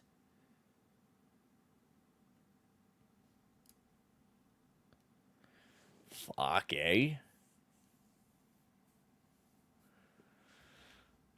Would that even really change the team, though, with Liney that we have on the team? Like, if anything, like, if DeBrincat was a big-time playmaker, I'd be like, you know what? Yeah, let's do that. But to be honest with you, we need more of a playmaker than we do need a sniper. So he doesn't really fit our team right now. I would have been all over it if it was a little bit of a different trade, but not the type of move that we're looking at right now. Okay.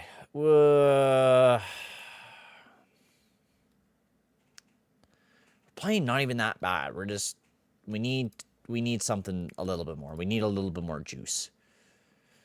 Zuccarella's been playing good, but I think we need a little bit more juice. You know what I mean? I think we need a little bit of a change. And I think that little bit of a change is trading for a big-time playmaker to play up on that top six. I think we definitely need a Jack Eichel. There's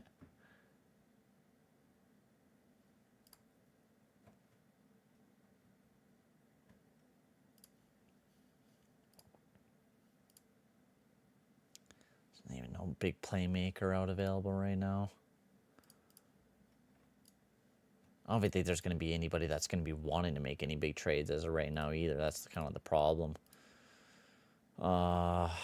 We could trade one of our goalies, which I was thinking about doing, either trading Guffson or Wallstead. Wallstead's having a pretty good season this year, so I think we could almost fully hand the reins over to him and look at trading away somebody like a Guffson and trying to pick up somebody big time to try to change this team up a little bit.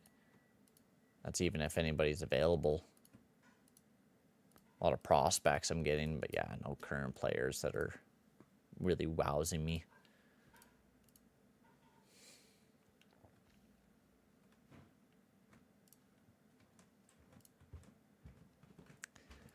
I don't know, man. I don't know.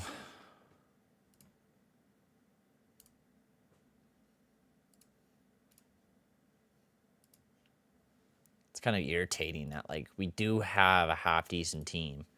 We're just not playing to what we need to be playing.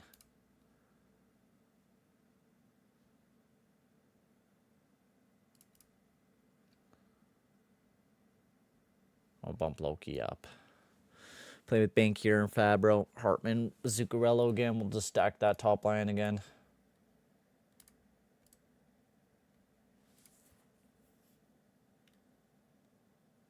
DeBrincat again.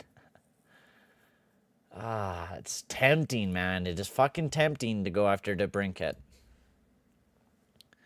Because right now we're not playing too hot, but we're sticking to a wild card spot. That's the biggest thing. Like, we're not that far out to being top of the Central Division right now. Like, you look at other divisions, we would even been touching the playoffs, but right now we're in the West, and it seems to be still the weaker division. So we'll ride it out until we can't no more. Liney's back in the lineup, so that is going to help us tremendously.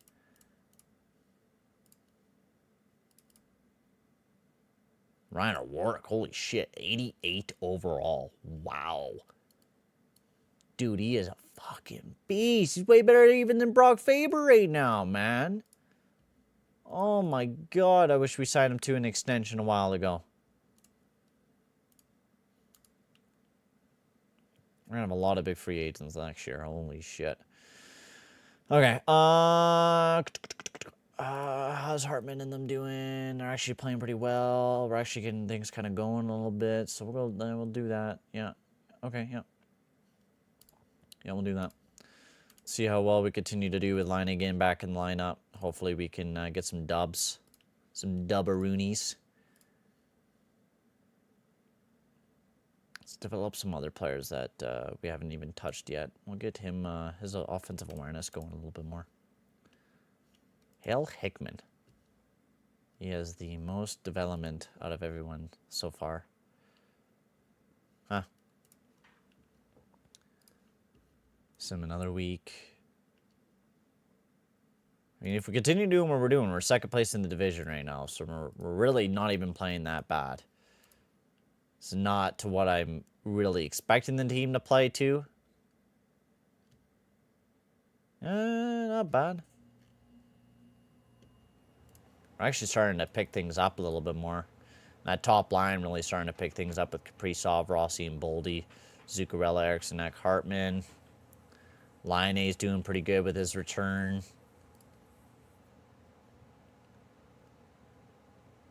I think we're definitely missing Laine for sure. Fabro's actually doing pretty well depth-wise, too. We're definitely getting a little bit more going out of our depth.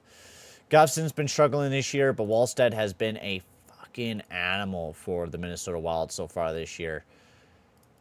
He's been pretty good in the net. Ryan O'Rourke has been a beast defensively this year. Clifton and Brodeen have been okay. Keep on going with the simulation, though. 5 wins in a row right now. We're starting to get a little bit of a winning streak here going, which is what we need to do. Trethaway with 21 points. Holy grow, buddy. Okay, somebody to keep an eye on is Charlie Trethaway, man. Offensive defenseman, absolute animal. There we go. What a end to that month. January, we were insane. A little bit of a winning streak. We're 9-0-1. We're first place in the Central Division right now. Like, really taking a demanding lead of that Central Division. Kaprizov really starting to pop off. That lineup just, once again, just insane. Zuccarello, even though, like, he has declined quite a bit, he is still doing quite well this year. Line, not bad. Hartman. I think, if anything, I wouldn't mind moving away. Hartman's, of course, a no movement clause. I wouldn't mind moving away from Hartman or even, like, one of these guys in low-key and bank here. Because who do we have to sign next year? Nobody. Okay. But I definitely want to pick up a playmaker to play up in the top 6, for sure. It's an easy, like, look at and try to grab. I wouldn't even mind trying to upgrade out of Ballquist, too. Like, we got guys that could even come up, I guess, from the minors if we wanted to, like Z Boom. Novak's an 84 overall. I kind of want to give him a try. If he's really, like, at that point, you got to give it a try. Like, oh yeah, I can't load him down, but we can send down Goudreau. I don't care if he gets claimed or not. Because we got Novak that I want to try up in the lineup. Yes, I want to try him up there. I want to do Zook with Liney. You know what? I want to give an experiment a try. I want to just try something just for a few games. I want to see how well Novak will do. I want to give him a try. You know what I mean? I want to see how well he'll do.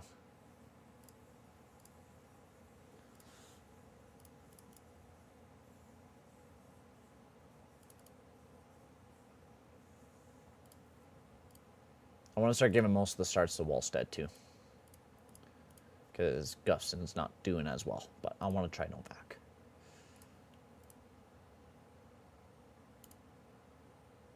No, I do not want to trade away. 2 games, -4. Did not look very good there. Played pretty well defensively. Well, I'll throw Baldy back up at the top line.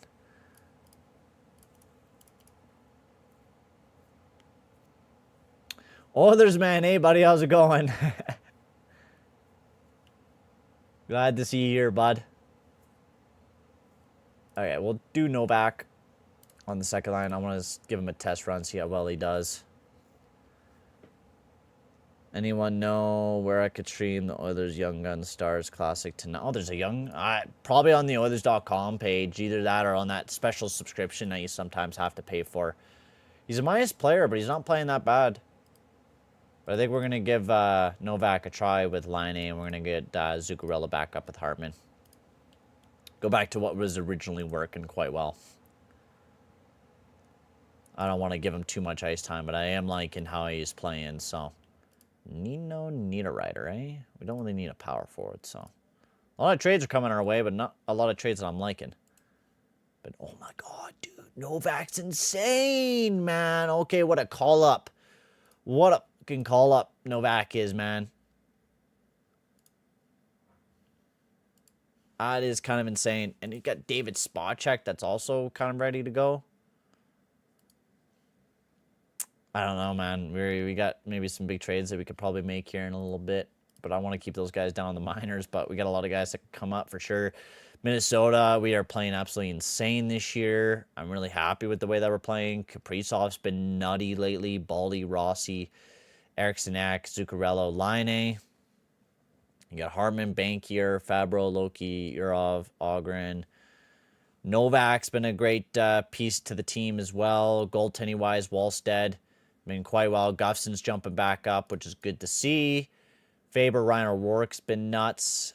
What is available, though, out there for trade deadline-wise? Not a crazy amount of good players.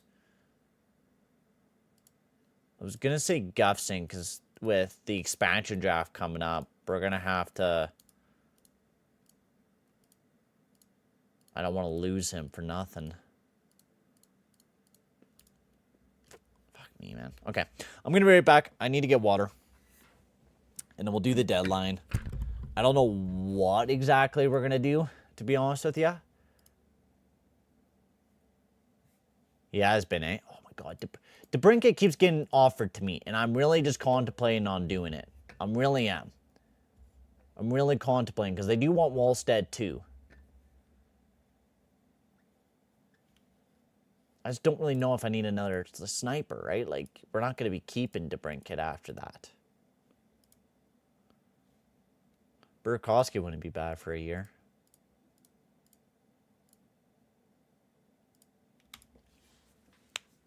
I don't know. Okay, I'll be right back. And I'll be right back in like a minute. I was going to grab more water.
All right, I'm back.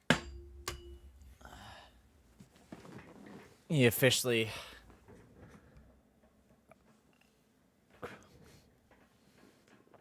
I'll check it out.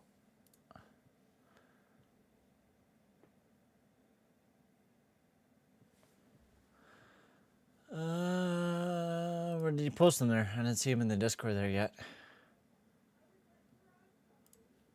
Okay. I was gonna check. We took a look at Philip Guston where he can go. Detroit does want him. I was just thinking when I went to go take a piss and think about some things. Well, I'll grab some water. Brian Clark? Oh my God. What did you say? That they were ass? Because they are?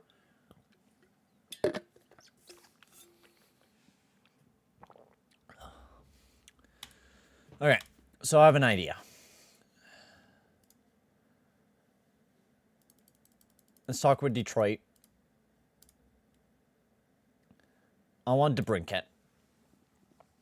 I think getting him even for the 1 year and throwing him up instead of Hartman, and probably trade away like a Loki for the year, I think would probably be your best bet. And also trade away Gustafson as well, potentially, right? I don't want to trade away any prospects, you know, guys that like are fucking looking really good, like a Trent away.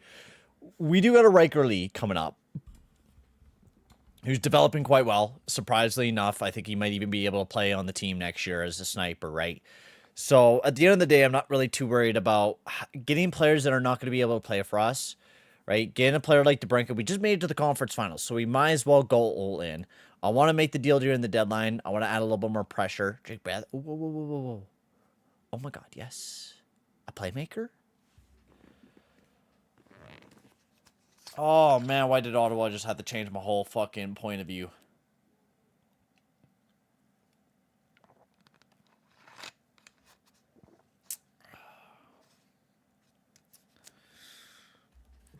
Oh man. I don't think right now, Ottawa. Okay, let's jump in the deadline. Let's make that deal.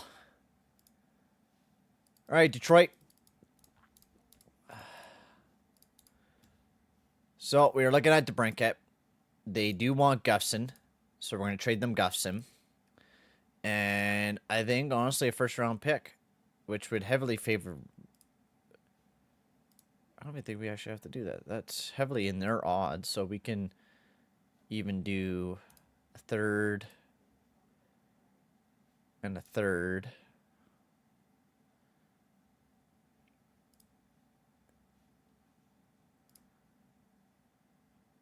They don't have any goalies that we can really try to get back for assistance. We'll have to make another trade, but let's pick up a bunch of little draft picks. So Philip Gustafson for DeBrincat and some picks. There we go. So Gustafson was a great goalie. He was an amazing goalie for the Minnesota Wild. But now we got Jesper Wallstedt, and that kind of, you know, leaves it to be like, you know what? And we don't want to lose Gustafson for nothing. That is the biggest thing I don't want to do, especially with an expansion draft coming up. We don't want to lose Gustafson for absolute fucking nothing. So we want to get rid of him so we can at least get a little bit of something coming towards this season, right? That's my biggest goal, is I want to have at least a little bit of something. Now, we could go after a goalie to help out with Jesper Wallstedt. I think Montembeault is probably our best bet. At least get a guy that's not going to... He's going to assist him a little bit, which we cannot get him, apparently. Montreal doesn't like anybody on our team. So we'll have to look at somebody else. Jacob Markstrom, no bueno. And there's no goaltenders that are available. I was thinking we could maybe find somebody. But nothing on Montembeault. Well, I guess we'll go after you. We'll just trade a second-round pick for you. I guess we're just going to have to really rely on Jesper Wallstedt. Which is okay. I'm fine with doing that. That's the reason why we made the whole deal in general anyways. So Hartman, and we'll bump out Yurov. So we'll have to still make a deal here. I think we're going to trade away Jacob Loki. I've been like in favor this year.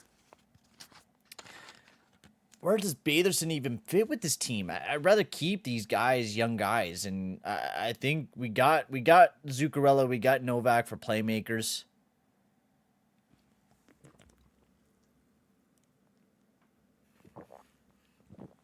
You got an offer on Jonathan Quick? That's crazy. But I think we make a trade here and trade away Jacob Loki as well.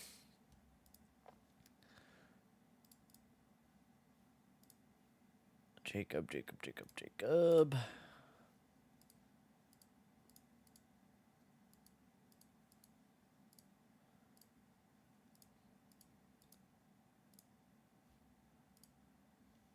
Oh, whoa. No elite. Okay, yeah. Bad. New Jersey, you could take Loki easily. Now for the expansion draft, I know usually these guys you have to automatically pick. So that means everyone else would be fucked. So I think I do want to trade away Clifton, and I wanna bring up Spot Check, because at that expansion draft, I don't really want to lose Ryan O'Rourke. That's a guy I want to absolutely keep. So if we could avoid that, that would be right up my alley. And I think Connor Clifton is just a guy that he's been all right, but it's not been what we expected of. And we could play spot check this upcoming playoff run. So with that, we can call up spot check. Oh yeah, I wanted to call up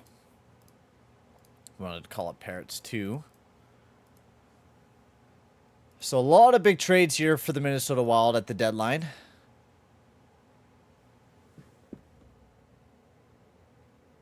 Oh, no movement. Okay. Well, I really don't care for trading away spot check or getting spot check anyways, using him this year because he's been looking pretty good. Or we could even look at picking up a defenseman to help out the team a little bit this upcoming playoff run. We could do Shane Gosper and then take out... I mean, Shane Gosper would be kind of nuts. We just made a ton of deals, though. I mean, we traded away a lot of people. We really didn't do a whole lot of... Because what did we get? Recent trades. We still have a little bit of time here. We got 5 minutes, so...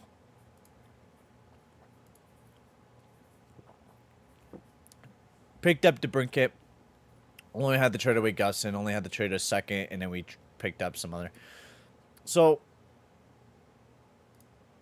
I'm thinking we could do Gosper and make this team like a big tanky team defensively. Like, we don't really need Bachquist. Bachquist has been good. Don't get me wrong. I've been loving Bachquist, but I think we could upgrade from Bachquist. We definitely need to improve ourselves a little bit better defensively, but we do got Fierro. We got some pretty good... unless we want to go after a Carrier. But Carrier and Clifton would almost be the same. I think if anybody, Gosper would be a big step up. I know no movement, but I think in the last game, sometimes the no trade clause people, or from what I've seen so far, some of the no trade clause people are stuck at that area too. They don't even want to give me that guy. Okay. What about Brendan Carlo? Nothing, eh? Well, I guess maybe we just keep the way that we got the team defensively. I think we go with what we got. Do Harmon there.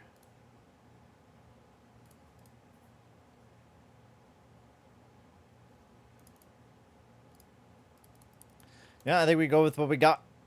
Wallsted's going to be playing majority of the year now, which is okay with me because I think Wallsted we could trust. DeBrincat we picked up, which is a big dude. And I don't think we lost really anything. I think we improved with getting Novak.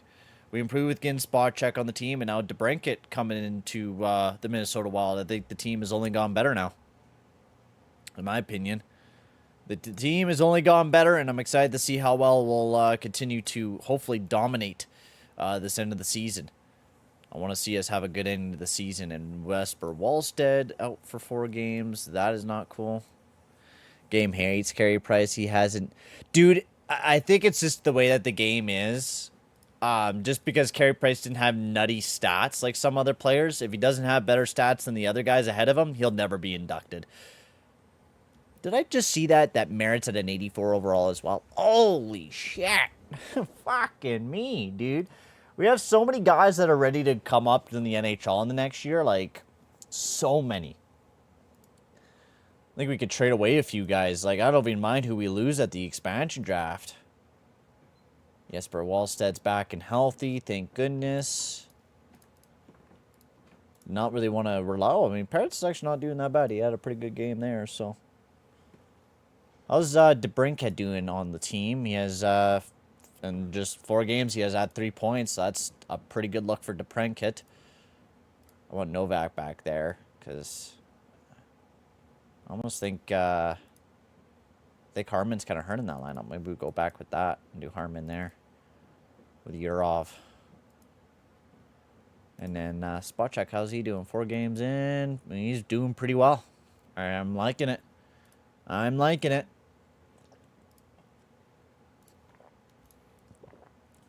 Big win against Tampa Bay. As Colorado took back the top of the division, but we're stampeding along right now. We're coming back to take that big top spot.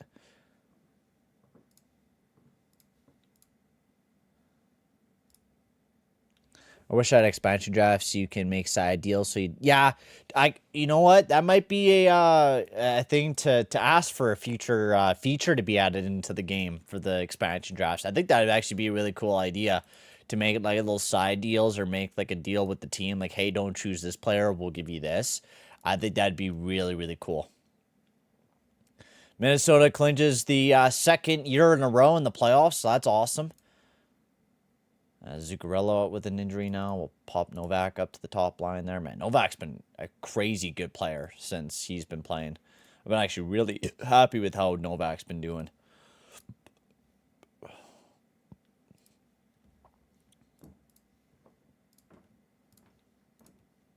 Lost there against Columbus.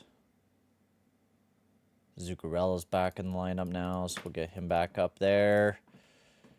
Even though Zuccarello's been at an 82 overall, he's been having an incredible season. I'm excited to see how well he'll do in the playoffs. PTOs would be cool. I think that'd make it more of an incentive to like actually pay attention at the at free agency day. Those are actually really good ideas, man. Actually, I like those ideas.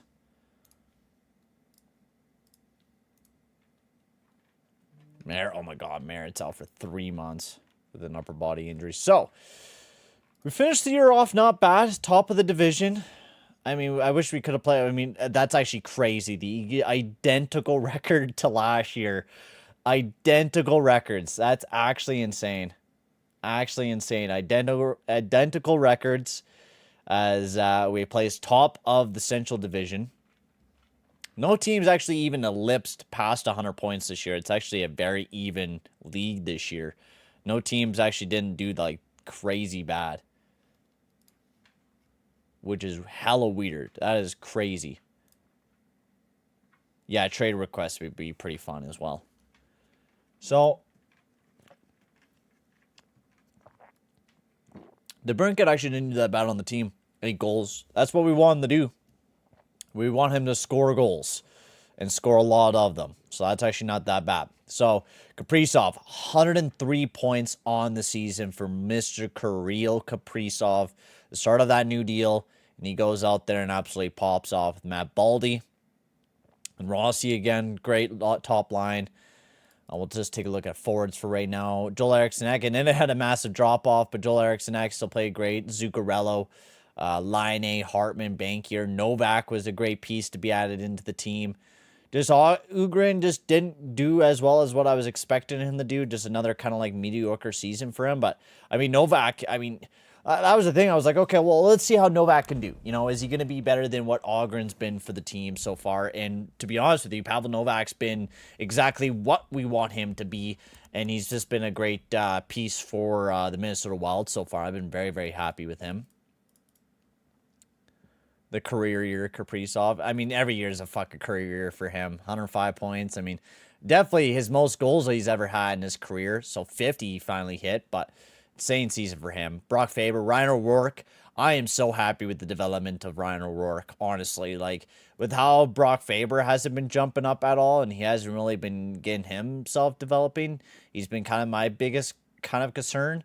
But with Ryan O'Rourke, that kind of like gives me a little bit more peace of mind, you know what I mean? Spot check with him being in the NHL, he's been quite well with Brodin, and then Fierro and Bachwis, and then goaltending Jesper Wallstedt.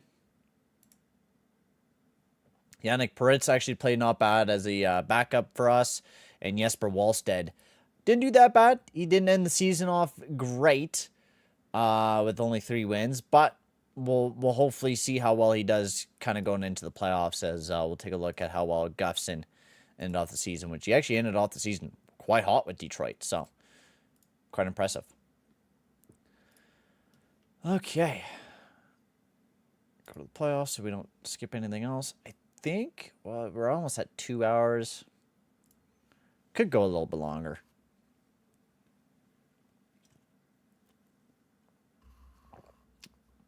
I think I might end things here, though. Just because I do got to go out later on tonight. So I think I'm going to relax a little bit and play some Elden Ring. But next stream, we're going to start up year 3 playoffs against Vegas, which should be interesting.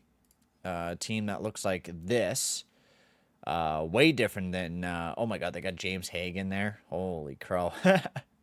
They are looking quite beasty, if I say. Their defense is not amazing, but they do have a decent offensive core.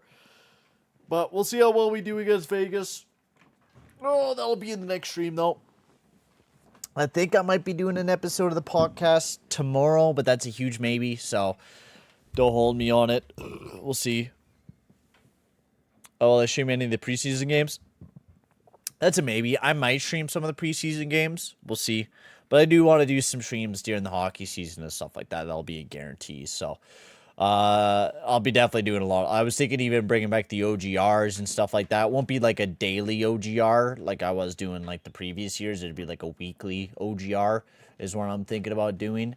And then I do want to do an episode of the podcast. I want to actually do that tier list. So we might end up doing that tomorrow or on Sunday. So keep an eye out for the episode of another podcast. So keep an eye out for that. For now, guys, I'm going to end the stream here. Thank you very much for tuning in. It was a lot of fun. Played some Hockey Legacy Manager. As always, fucking love this game. So we're definitely going to be doing a lot more. Maybe I'll do another one this weekend. Maybe on Sunday. We'll play a little bit more of this because I had a lot of fun. So maybe we'll see another stream for this game as well on the weekend or on Sunday. So thank you guys for tuning in, and I'll see you guys later. Keep tuned on the Discord. Check that out. Link down in the description below. I'll let you guys know if I'm going to be going live tomorrow or not. And then same with on Sunday.